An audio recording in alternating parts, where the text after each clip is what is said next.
Well, the federal government put a ban on evictions during the pandemic, but there is at least one loophole. It's allowing landlords to evict some of their tenants, and it's happening right here in Omaha.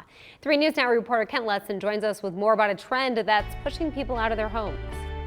Yeah, that's right, Jenny and Cerise. Last September, the CDC issued an order temporarily halting certain evictions. It was a level of protection for those who lost their job and were left unable to pay rent.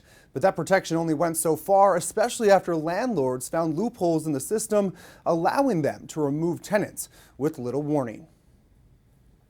I got 2 kids that I'm worried about. They live with my sister right now. I can't spend time with my kids. Nicole Williams and her family were evicted just days ago after a judge ruled against their case. Just so they could go to school. We got to be apart. And he took total advantage of that.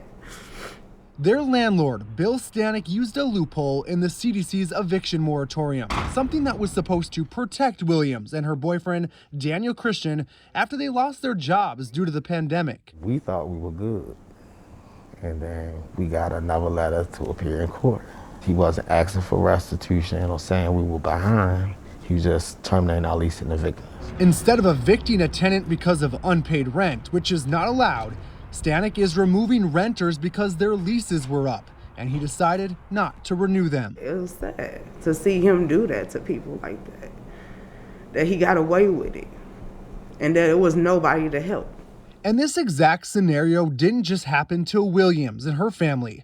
According to Scott Mertz, an attorney at Legal Aid of Nebraska, Stanek did the same thing on the same day to 4 of his tenants. It's very common. We know this because of the numbers. There was a big dip in the number of evictions filed at the start of the CDC memorandum back in September and then in October, but the number of filings have crept up and up every successive month. Mertz says although this loophole is legal, he's found there is a correlation between those that still owe rent and those that are getting eviction notices. A lot of people are currently employed, we find coming to us, but they did have some interruption into their income earlier on, and they've just been playing catch up and been behind. That's a very common experience a lot of people are having. Williams and Christian fall into that category. You're very welcome. Is there anything else that I can do for you? Now living out of a hotel room, the couple is still struggling to save money after being in and out of work during the pandemic.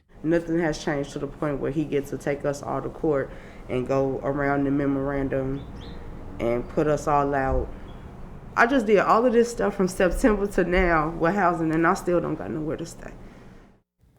Williams and Christian both feel their story is unfortunately not uncommon, and that the pandemic has really highlighted how easy it is for families to find themselves in a similar situation. Now, I reached out to their landlord, Bill Stanek, but he declined to comment on this situation. Legal Aid of Nebraska's Scott Mertz says eviction numbers have only grown throughout the pandemic here in Douglas County. Wow, and Kent, what about that mother and father? Are they back with their kids now? No, Cerise, they are not back with their family. Williams says there's not enough room for all of them in that small hotel room. Plus, due to the fact that they lost their jobs, it was really a snowball effect throughout the pandemic, and they could not keep up with car payments. So Williams said it's better the kids stay with her sister so they have a ride to school every day. Really an overall tough situation for this family, Cerise. Absolutely. Kent Letson reporting from our newsroom this morning. Kent, thank you.